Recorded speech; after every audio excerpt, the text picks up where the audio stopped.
আসসালামু আলাইকুম ওয়া রাহমাতুল্লাহ। তাকবীর তাকবীর।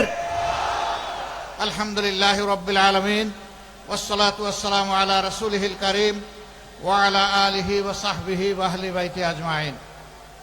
বাংলাদেশ জামাতে ইসলামী সীমান্তিক জেলা, ঐতিহ্যবাহী জেলা চুয়াডাঙ্গা জেলা শাখা কর্তৃক আয়োজিত আজকের এই বিশাল কর্মী সম্মেলনের সম্মানিত সভাপতি, বাংলাদেশ জামাতে ইসলামী চুয়াডাঙ্গা জেলা শাখার সম্মানিত আমির জনাব অ্যাডভোকেট রুহুল আমিন, আজকের এই সভার বিশেষ অতিথি বাংলাদেশ জামাতে ইসলামী কেন্দ্রীয় নির্বাহী পরিষদের অন্যতম সদস্য, আমার প্রিয় সফর সঙ্গী, এই অঞ্চলের সম্মানিত দায়িত্বশীল জনাব মোবারক হুসাইন, মঞ্চে বসা সম্মানিত নেতৃবৃন্দ, আমার সামনে উপস্থিত সহকর্মীবৃন্দ, সাংবাদিক বন্ধুগণ, আল্লাহ তাআলার শুকরিয়া আদায় করছি। আল্লাহ রাব্বুল আলামিন মুক্ত পরিবেশে আজ আপনাদেরকে একসাথে একত্রিত হওয়ার এখানে তৌফিক দান করেছেন, আলহামদুলিল্লাহ। আজ থেকে 1 বছর আগেও এমন একটি মুহূর্তের আমরা কল্পনা করতে পারিনি। আল্লাহ তাআলা শত শহীদের রক্ত, মজলুমানের চোখের পানির ফুটা, পঙ্গু এবং আহত ভাইদের হাজারি শুনে এবং কবুল করে বাংলাদেশের মানুষকে 2024 সালের 5ই আগস্ট ফ্যাসিবাদের হাত থেকে মুক্তি দান করেছেন। সেই এই নির্বাচনে আপনারা সব প্রার্থীকে ভোট দিয়ে নির্বাচিত করে জন্য কাজ করবেন। সবাইকে ধন্যবাদ জানিয়ে আমার কথা শেষ করছি। আল্লাহ হাফেজ। আসসালামু আলাইকুম।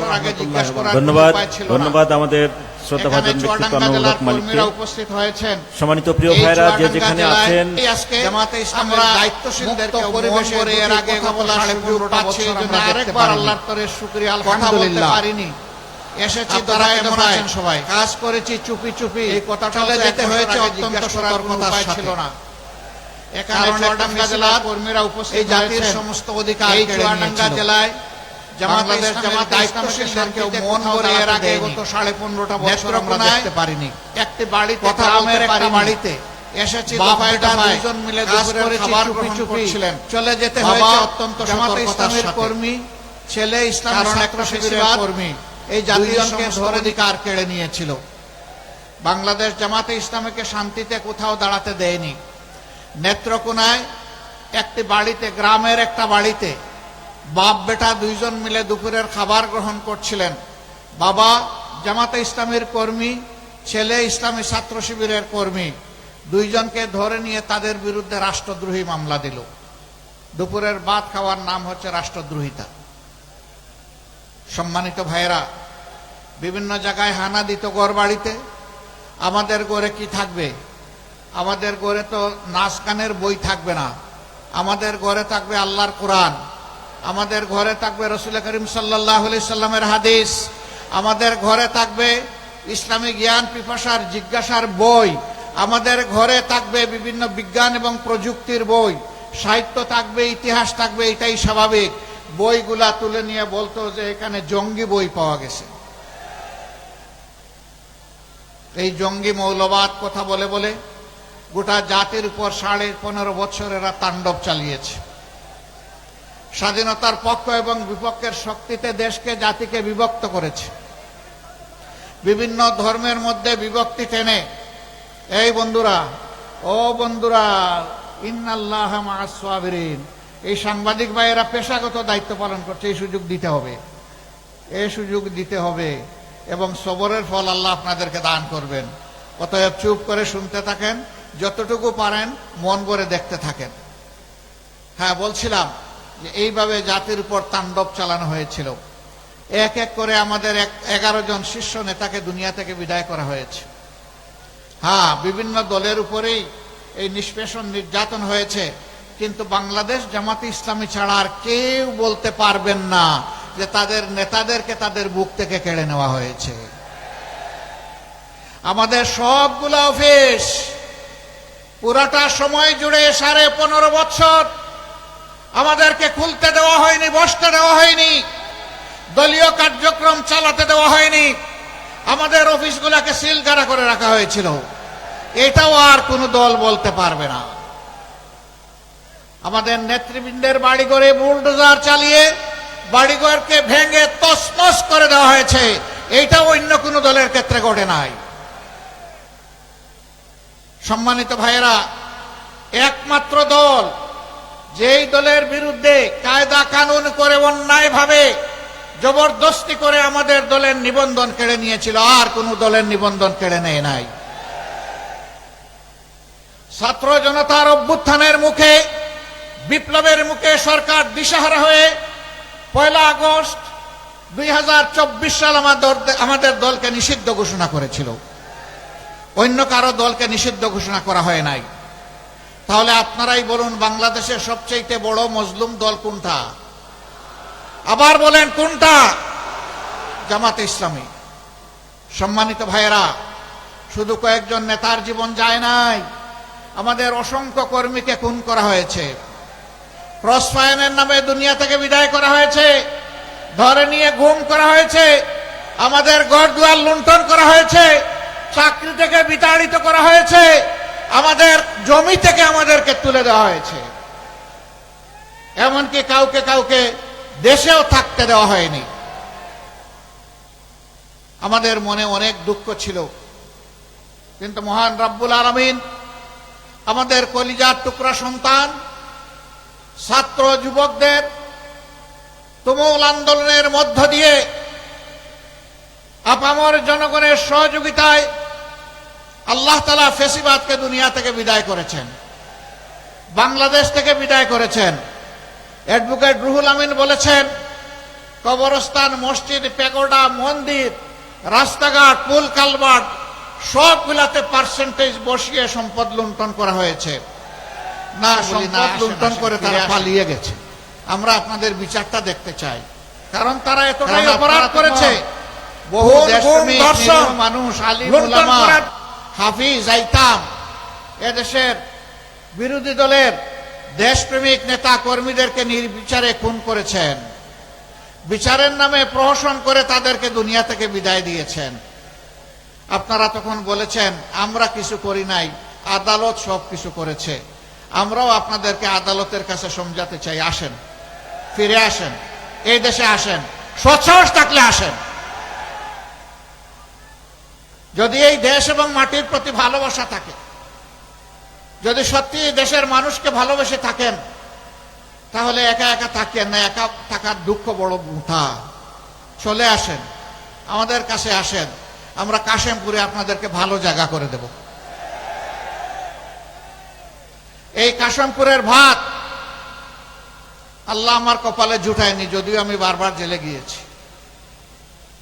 জেলের ভাত আমার কিন্তু কিসমতে আসেনি। তো লোকেরা আমাকে জিজ্ঞেস করে, আপনি এতদিন বছরের পর বছর জেলে থাকলেন, আপনি জেলের ভাত খান নাই? আমি বললাম, না, আমি 12 বছর আগে ভাত এবং রুটি খাওয়া ছেড়ে দিয়েছি, তো এই জন্য জেলের ভাত আমার কিসমতে উঠে নাই। হ্যাঁ, আমি না খাই, কিন্তু আমার সঙ্গীদেরকে তারা খাওয়াইছে। আমিও বাধ্য হয়ে সরকারের পচা বাসে যা ওখানে দিয়েছে খেতে বাধ্য হয়েছি, তাতেও আমাদের কোনো দুঃখ নাই। আমাদের দুঃখের একটাই জায়গা, আমাদের দেশটার সব কিছু আপনারা ধ্বংস করে দিলেন। আমাদের শিক্ষা ব্যবস্থা, স্কুল, কলেজ, ইউনিভার্সিটিকে মুগর বাহিনীর হাতে তুলে দিলেন। আমাদের উন্নয়নকে আপনারা লুটেরাদের হাতে তুলে দিলেন। বাংলাদেশ থেকে 26 লক্ষ কোটি টাকা আপনারা বিদেশে পাচার করলেন। দেশকে গড়লেন না, কিন্তু বিদেশের মাটিতে বেগমপাড়া করলেন। নির্বাচন ব্যবস্থাকে ধ্বংস করে দিয়ে এখানে যারা বসে আছেন, তাদের কমপক্ষে 40% মানুষ, আমি বিশ্বাস করি, গত 15.5 বছর তারা কোনো ভোট দিতে পারেননি। কি অপরাধ তারা করেছিলেন? প্রথম ভোটটা হলো, মানুষ এটাকে ঘৃণা করে প্রত্যাখ্যান করলো, ভোট কেন্দ্রের সামনে নিরীহ প্রাণীরা মনের শান্তিতে ঘুমায় থাকলো। আমি এই প্রাণীগুলোর নাম নিচ্ছি না, তখন পত্রপত্রিকা এবং মিডিয়া সেগুলো উঠে এসেছে। 18 সালে আপনারা করলেন মিডনাইট ইলেকশন, নিশিনাথের নির্বাচন, আর 24-এ এসে করলেন আমি আর মামু, আমি আর দামি, তাই না? একজন নৌকা থেকে ক্যান্ডিডেট, আরেকজন নৌকার দামে ক্যান্ডিডেট। আপনারা সর্বনাশ করলেন। এই অধিকারটার জন্যই তো লড়াই করে বাংলাদেশের স্বাধীনতা অর্জন হয়েছিল। পাকিস্তানিরা এই বুটের মূল্য দেয় নাই বলেই তো মানুষ জীবন বাজি রেখে যুদ্ধ করেছিল। এটাকেই দিলেন আপনারা শেষ করে। সম্মানিত ভাইয়েরা, তারা যা করার করেছে, এখন আমাদের তো কিছু দায়িত্ব আছে। আমরা দেশবাসী, শুধু জামাতে ইসলামী না, দেশের আপামর জনগণ, জাতি ধর্ম দল মত নির্বিশেষে দেশের যাদের জন্ম হয়েছে, দেশটাকে যারা ভালোবাসি, আমরা সবাই মিলে এই দেশটাকে গড়তে চাই। ওরা আমাদের জন্য দেশের যে কঙ্কাল রেখে গেছে, সেই কঙ্কালে আমরা গোশত এবং চামড়া পরাতে চাই।